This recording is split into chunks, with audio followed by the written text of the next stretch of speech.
નમસ્કાર, હું નીતિન પટેલ. તમે જોઈ રહ્યા છો સમાચાર મેં આગે ન્યૂઝ. હવે જોઈએ આજના સમાચાર. પાટણ ખાતે રિલાયન્સ ફાઉન્ડેશનના સહયોગથી રોટરી ક્લબે 7 લાખથી વધુ કિંમતના મેડિકલ સાધનોનું વિતરણ કર્યું છે.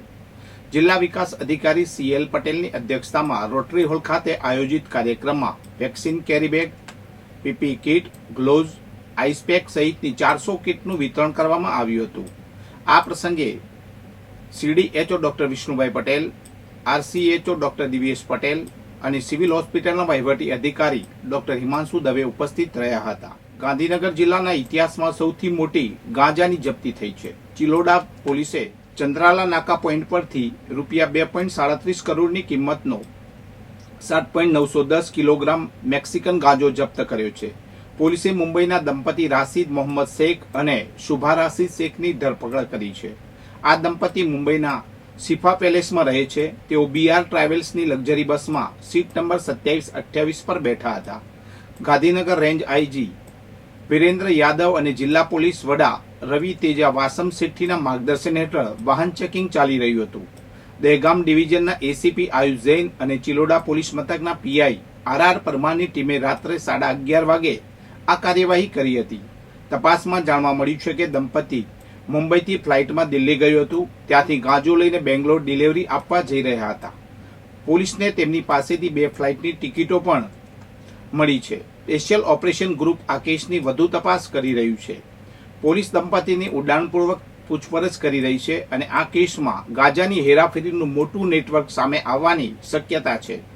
હિંમતનગર નગરપાલિકાનું નવું બિલ્ડિંગ પૂર્ણતાને આરે પહોંચ્યું છે. રૂપિયા 6 કરોડ 19 લાખ કરોડના ખર્ચે નિર્માણ પામેલી આ ઇમારત આધુનિક સુવિધાઓથી સજ્જ છે. નવા બિલ્ડિંગમાં બેઝમેન્ટ અને ગ્રાઉન્ડ ફ્લોર ઉપરાંત 3 માળ છે. તેમાં વિવિધ ઓફિસો, પ્રમુખ અને ચીફ ઓફિસરની ચેમ્બર, બોર્ડરૂમ અને કોન્ફરન્સ હોલનો સમાવેશ થાય છે. બિલ્ડિંગમાં લિફ્ટ, સેન્ટ્રલ AC, પાર્કિંગ અને ફાયર સેફટીની સુવિધાઓ પણ ઉપલબ્ધ છે. હિંમતનગરના ધારાસભ્ય VD ઝાલા, પાલિકા પ્રમુખ વિમલ ઉપાધ્યાય, ચીફ ઓફિસર ઉપેન્દ્રભાઈ ગઢવી, તાલુકા અને શહેર ભાજપના પ્રમુખ સહિત હોદ્દેદારોએ બિલ્ડિંગની મુલાકાત લીધી. તેમણે ચાલી રહેલી ફર્નિચર સહિતની કામગીરીનું નિરીક્ષણ કર્યું હતું. પસારવાથી ઇન્દોર જતી ટ્રેનમાં હિંમતનગર રેલવે સ્ટેશન પર વારંવાર ચેન પુલિંગની ઘટનાઓ બની રહી છે. આજે પણ ટ્રેન 10 મિનિટ મોડી પડી હતી. હિંમતનગર રેલવે સ્ટેશન પર આ ટ્રેનનો રોકાણ માત્ર 2 મિનિટનો છે. મુસાફરોને કોચની સ્થિતિની યોગ્ય માહિતી મળતી નથી. આને કારણે ઘણી વખત મુસાફરો અને તેમનો સામાન ટ્રેનમાં ચઢી શકતા નથી. ટ્રેન ઉપડવાના સમયે મુસાફરો અને સામાન રહી જવાના કારણે ચેન ખેંચવામાં આવે છે. આ સમસ્યા નિયમિત બની રહી છે. રેલવે તંત્ર દ્વારા આ મુદ્દે કોઈ યોગ્ય વ્યવસ્થા કરવામાં આવી નથી. પાટણ નગરપાલિકાના પ્રમુખ હિરલબેન પરમારે સાપ્તાહિક સંકલન બેઠકમાં મહત્વપૂર્ણ નિર્દેશો આપ્યા છે. તેમણે જણાવ્યું કે પ્રી મોન્સૂન કામગીરીમાં બેદરકારી દાખવનાર વોર્ડ ઇન્સ્પેક્ટર અને શાખા અધિકારીઓ સામે કડક પગલાં લેવામાં આવશે. બેઠકમાં ઉપપ્રમુખ હિનાબેન શાહ, કારોબારી ચેરમેન મુકેશ પટેલ સહિત અનેક પદાધિકારીઓ હાજર રહ્યા હતા.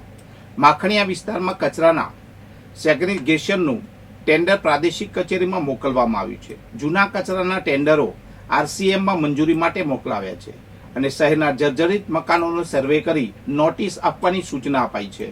વરસાદી પાણી ભરાતા વિસ્તારોમાં પંપ મૂકવા અને જેટિંગ મશીનનો ઉપયોગ કરવા નિર્દેશ અપાયો છે. રસ્તા પરના લારી ગલ્લા અને દબાણો દૂર કરવા માટે SIAએ તૈયારી દર્શાવી છે. વઢવાણના ગણપતિ ફાસ્ટર વિસ્તારમાં થયેલી યુવતીની હત્યા કેસમાં નવો વળાંક આવ્યો છે. આરોપીએ હત્યામાં વાપરેલી છરી દુધરેજ કેનાલમાં ફેંકી દીધી હોવાની કબૂલાત કરતા પોલીસે સ્કુબા ડાઇવર્સની મદદ લીધી છે. આ કેસમાં આરોપી અમન રાઠોડે યુવતીની હત્યા કરી હતી. યુવતી સવારે કારખાનામાં કામે જતી વખતે આરોપીએ તેના પર 8 થી 10 છરીના ઘા ઝીક્યા હતા. યુવતીને તાત્કાલિક ગાંધી હોસ્પિટલમાં ખસેડવામાં આવી હતી, જ્યાં ડોક્ટરે તેને મૃત જાહેર કરી હતી. મૃતક યુવતીના પરિવારજનોએ હત્યારાની ધરપકડ ન થાય ત્યાં સુધી મૃતદેહ સ્વીકારવાનો ઇનકાર કર્યો હતો. પરિવારજનોએ રાજકોટ બાયપાસ પર ચક્કાજામ કર્યો હતો અને ટ્રેન રોકીને વિરોધ પ્રદર્શન કર્યું હતું. પોલીસે આરોપીની ધરપકડ કરી લીધા બાદ ઘટના સ્થળે રિકન્સ્ટ્રક્શન કર્યું હતું. આ દરમિયાન મોટી સંખ્યામાં લોકો એકત્રિત થઈ ગયા હતા. પોલીસને કાયદો અને વ્યવસ્થા જાળવવામાં મુશ્કેલી પડી હતી. પ્રેમ પ્રકરણમાં થયેલી આ હત્યાના કેસમાં હવે મહત્વનું પુરાવારૂપ છરી મેળવવા માટે પોલીસે સ્કુબા ડાઇવર્સની મદદ લીધી છે. આ છરી મળી જાય તો કેસને વધુ મજબૂત બનાવવામાં મદદ મળશે. વધુ સમાચાર માટે જોતા રહો સમાચાર में आगे न्यूज। नमस्कार।